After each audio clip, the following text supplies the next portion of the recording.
Welcome to the Cozy Cope Storyhouse. Come along for an adventure into a whole nother world while staying comfortable in your armchair by a crackling fire. Today, we'll be reading The Nutcracker and the Mouse King by E.T.A. Hoffman.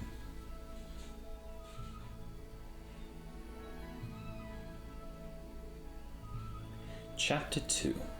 The Gifts. I ask you, the reader, to remember your most wonderful Christmas.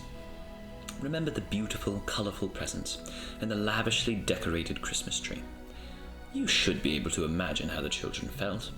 With sparkling eyes, the children were completely silenced for a while. Then Marie gave a deep sigh and said, "Oh, how beautiful! Oh, how nice!"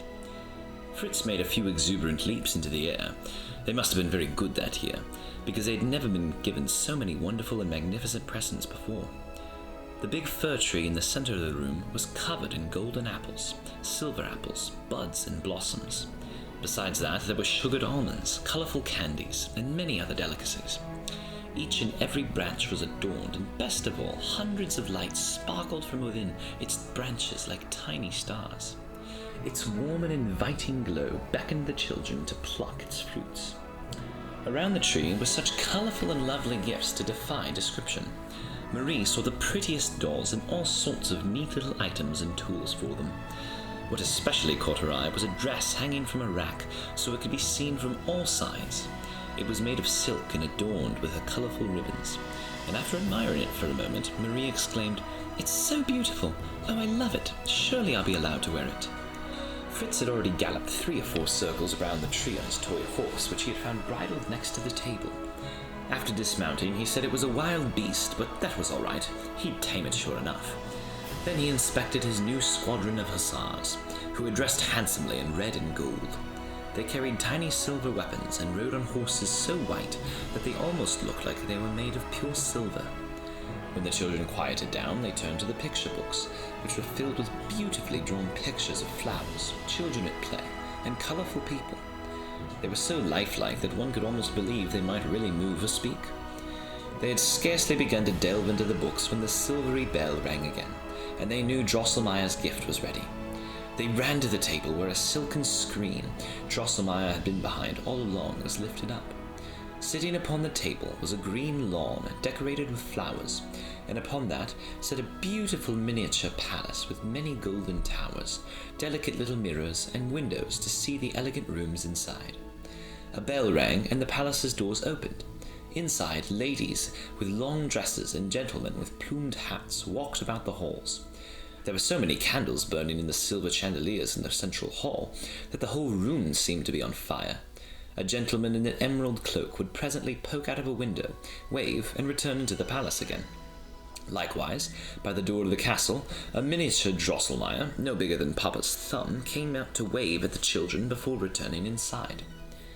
Fritz had been watching the whole scene with his hands on his hips. Presently, he said, "Godfather Drosselmeyer, let me go into the castle." The judge gave him a disparaging look, and for good reason. Fritz was quite foolish to even suggest such a thing, for he was far too big to fit inside the tiny castle. Its golden towers weren't even as tall as he was.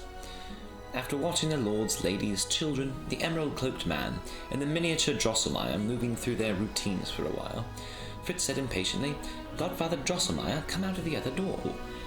"That cannot be done, Fritzken," the judge responded. "Then let the man in green come out and walk with the others." "That cannot be done either." "Let the children come down. I want to see them up close." "It cannot be done," the judge said flatly. "Once it has been put together, it cannot be changed." "So," Fritz said dramatically, "then nothing can be changed. If that's how it is, then all your pretty little people don't mean much to me. I think my hussars are better, because they can go forward or backward on my command, and they're not locked up in any house." And so Fritz sprang to the Christmas table, where he let out his squadrons mounted upon silvery horses to trot, turn, charge, and fire to his heart's content. Marie had also quietly slipped away, because she too had begun to find the walking and dancing dolls dull. But unlike Fritz, she was too polite to show it. "A machine like this isn't meant for simple children," the judge said, angrily to their parents. "I'm going to pack it up." But their mother came over and asked to see the inside of the castle and the intricate clockwork that made the dolls move.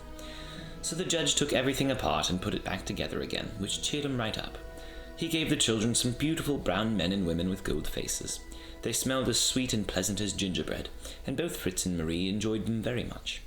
At their mother's request, their sister Louise had put on the new dress she had received, and she looked very beautiful in it.